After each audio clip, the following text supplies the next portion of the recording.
The OnePlus Open running Android 14 now after about a week of use, and they did make some reasonable upgrades. It's not a shocking upgrade. If you were using it already on Android 13, you're not going to power it up on 14 and think it's a completely different phone, because it's not. But that's not a bad thing, because this phone didn't really need a whole heck of a lot in terms of software. And that's why I laugh whenever I do those videos on the OnePlus 12, and I was like, oh, you're such a OnePlus hater. You had it in your mind that you didn't want to like OnePlus. Not true, because I look at something like the OnePlus Open, and it is my favorite foldable to use right now, in part because of how excellent the software is on this device. So I go into it on a device-by-device basis. If you do a good job on a device that I like, things are running well, you're going to get a positive review here on Stevealicious Tech. So let's talk about some of those things that they upgraded with Android 14. Like I said, not a huge upgrade. Aqua Dynamics, kind of the animations and stuff like that. Have I noticed them a little bit smoother? Yeah, okay. But they weren't horrible to begin with. It wasn't just a complete mess of an experience on Android 13. But I do think that they've improved it a little bit. I do think the animations and just the app opening and the switching is a little bit smoother on Android 14 than it was previously. And that's something that I would love if they would bring to the OnePlus 12. You know, that's one of the things that I think that it could really use, is just that little smoothing of the Aqua Dynamics. I think that would be great and would improve the experience, especially with app switching and stuff like that on the OnePlus 12. I love File Dock. I love the idea of being able to pull in docs from multiple apps. That's great. When you add that with Open Canvas and the multitasking that you already get on the OnePlus Open, that's really just absolutely fantastic, because you got all this screen real estate. You got this ability to switch stuff back and forth. Why not have an area where I could pull in documents? Let's say I get an email and I need to download a PDF and I need to put it somewhere else, or an Excel spreadsheet or something like that, or I need to put something into Microsoft OneNote. Well, I could drop it here instead of going back and forth, finding the file explorer, going and digging it out and then putting it in and not knowing where. I could just go ahead and have it in one spot right on the dock that's visible the entire time that I'm using the device if I have it set up that way. And I really, really like that. I think that it enhances the multitasking experience, which is already the best on the OnePlus Open. Now, any Android manufacturer out there that is not currently reworking their model to include at least the way that the OnePlus Open does multitasking at the bare minimum, then I think you're fooling yourself. The app trios or whatever that you get here that you could go through is fantastic. It is the way to multitask. I know everybody tells me, oh, well, Samsung allows you to do the 4 apps and you can have the floating app. No. This is the way that you do it.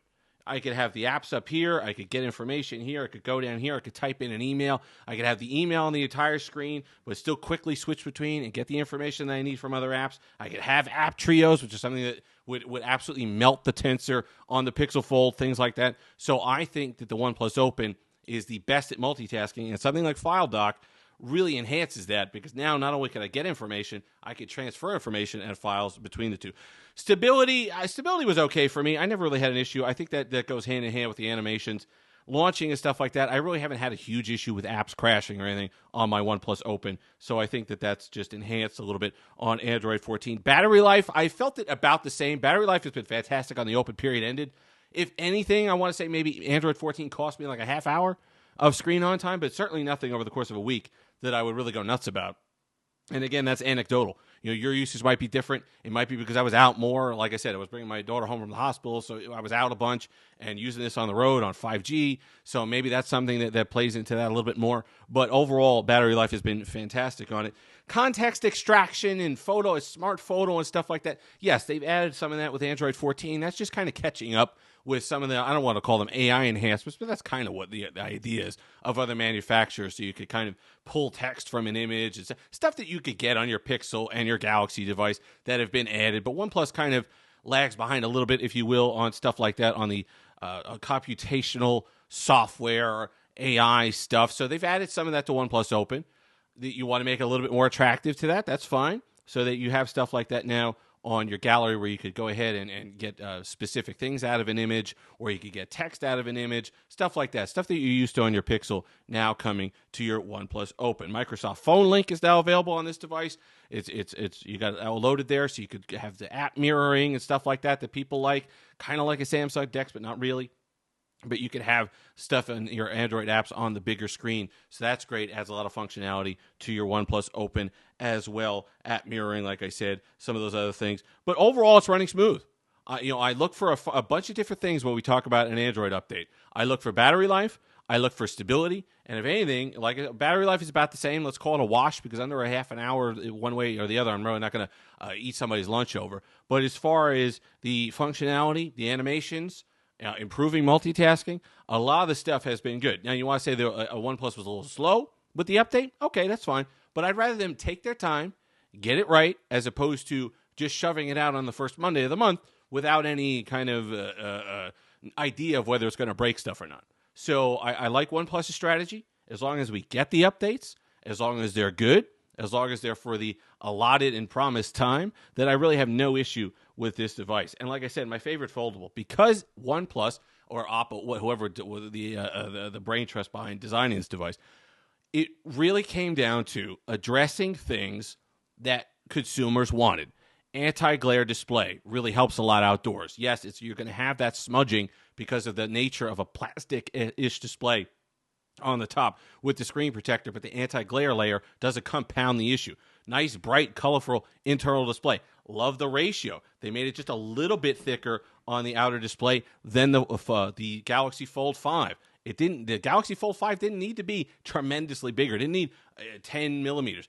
2 or 3 millimeters, whatever this improves it by, was enough to really give you a great outer display experience. You could type comfortably, love the outer display, and then when you need to, you open up that gorgeous inner display, and you get all the colors and the brightness that you want there. So just little things that add up to a nice experience, and then you throw in that multitasking that was really painful on other foldables. Really needed to improve.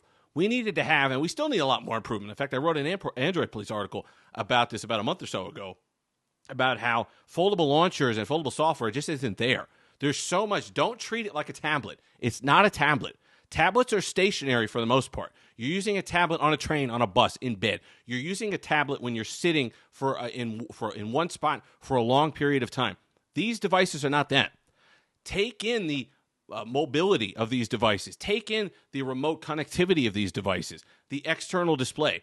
Use that as kind of a tandem between the two, where you add AR stuff to this. I would love to see a situation where you kind of hold this up and you get kind of an AR experience on a street, and then you could close it up and you get the readout of whatever restaurant you were looking at. You could call them and make a reservation, whatever else. I think there's a lot of possibilities for software, AI enhancements, AR enhancements with foldables. And I think instead of if somebody doesn't want to wear those big goofy glasses, you don't want the big goggles, you're waiting for that technology to kind of scale down to where it's comfortable to wear, you can have software on your foldable. And at least, look, might be asking for a lot, but for the time being, I appreciate that the OnePlus Open certainly gives us the best multitasking experience, and that's why currently it is my favorite foldable, despite everybody jumping up and down saying, I hate OnePlus.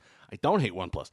I love OnePlus when they put out devices that make sense, that run well. If you've made it this far, like, comment, subscribe, all that fun stuff. Until next time, have that Steve-licious day.